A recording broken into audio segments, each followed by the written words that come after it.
I know enough not to ever step into the politics or legal cases in other countries. You know, this is a court case. I hope it's given proper respect as a court case, and you know, all the families concerned can get closure at the end of this. And it's a desperately sad time for everybody. We recognise that, and for anybody that knows Oscar and has followed sport closely. But sport, you know, sport transcends all these things. It has an extraordinary power. It's one of the most potent social workers in any community I know, and in terms of international engagement, it can do things that foreign secretaries and foreign ministers and United Nations and all sorts of organisations often don't get within a country mile of. You've looked at the scepticism that often happens before a big event. We had that in South Africa. We then pulled off 2010 fabulously. Do you think we've capitalised enough on our success in 2010 since then? I think it's really important for nations that want to stage major championships to recognise that the championship is maybe only part of the story. You know, when we set out to bid for the Games in 2002, 2003, we knew that, or I always instinctively knew, that that was really only going to be half the story.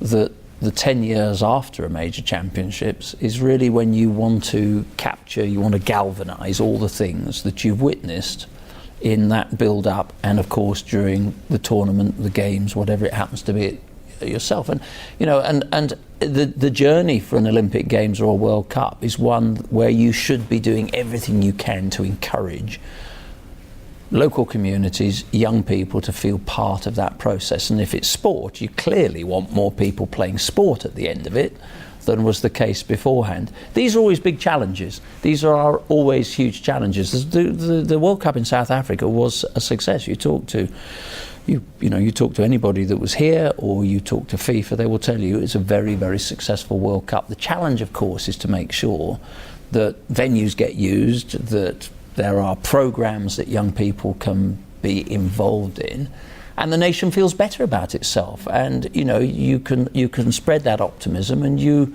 show the rest of the world that you can competently deliver something that actually is quite complicated. Maybe 2010 possibly a springboard for the Olympics. You've said that Africa should have an Olympics. Are we as South Africa ready? Is the world ready right now for an Olympics in South Africa? I don't know whether Africa at this moment is ready for a Games. What I am committed to is that, of course, the Games has to come to South Africa and to Africa at some stage. You know, if we are going to globalise sport, and we talk about taking sport to all four corners of the globe, and we talk about it primarily because we want to provide ambition and, you know, change the landscape that young people live in, both, you know, physically and philosophically, then of course you can't have a global movement where a continent that has contributed so much to the Olympic Games, and particularly in my sport of track and field, you know, everything between 800 metres and the marathon is now, you know, so much of that is an African story. So of course one day the Games have to come here.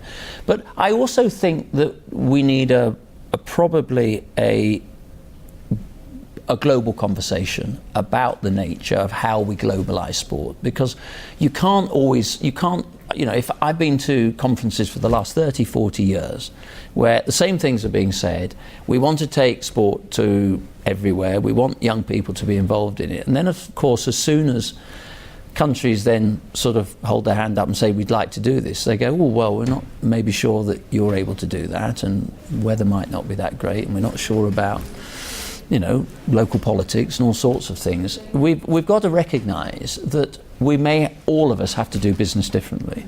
The IOC, FIFA, the big federations, you know, if we're going to encourage countries, continents to take on sporting events, maybe we have to be a little more hands-on and help them do that. It is hard. If you look at the infrastructure we have in our cities, we don't have one city that compares to London. Is that a problem? And that is a challenge, and I'm not going to sit here and tell you I have an answer to that.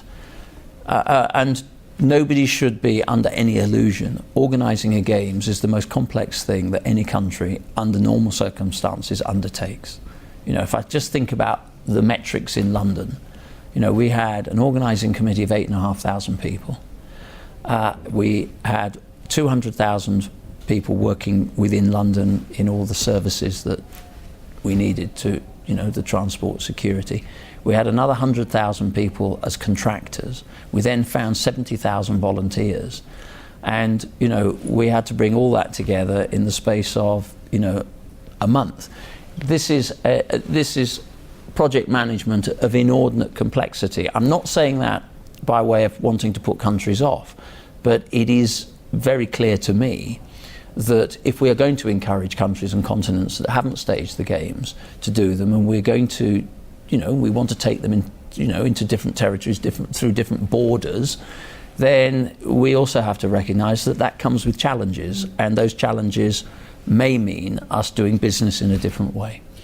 One of the big concerns is cost, especially in a world with so many problems, many of them economic. Do you believe it's worth it?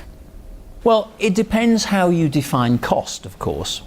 If you look at the operating budget for Sochi, which is the organising committee, it's the cost of actually staging the Games. It's the organising committee is not responsible for building the venues and building the roads and the cable cars and the mountain villages and the hotels. That's the infrastructural side. If you look at the cost of actually staging the Games, they didn't vary significantly from other winter Games. But I think it is important that we don't sit here in judgment and say that a Sochi or a London or a Cape Town deciding to stage a Games should lack ambition around them. You know, local communities want to know that if you're going to get a Games, you need to make them work.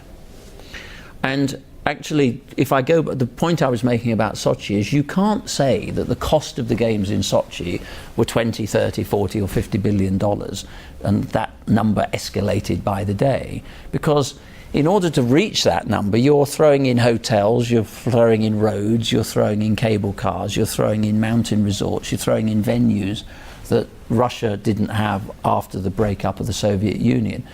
Their argument, and it's a strong one, is that they were actually investing off the back of the Games in their own regional infrastructure. And I don't think we should be an inhibitor on ambition in a country to want to do something with the Games. Lord Sebastian Coe from the British Olympic Association.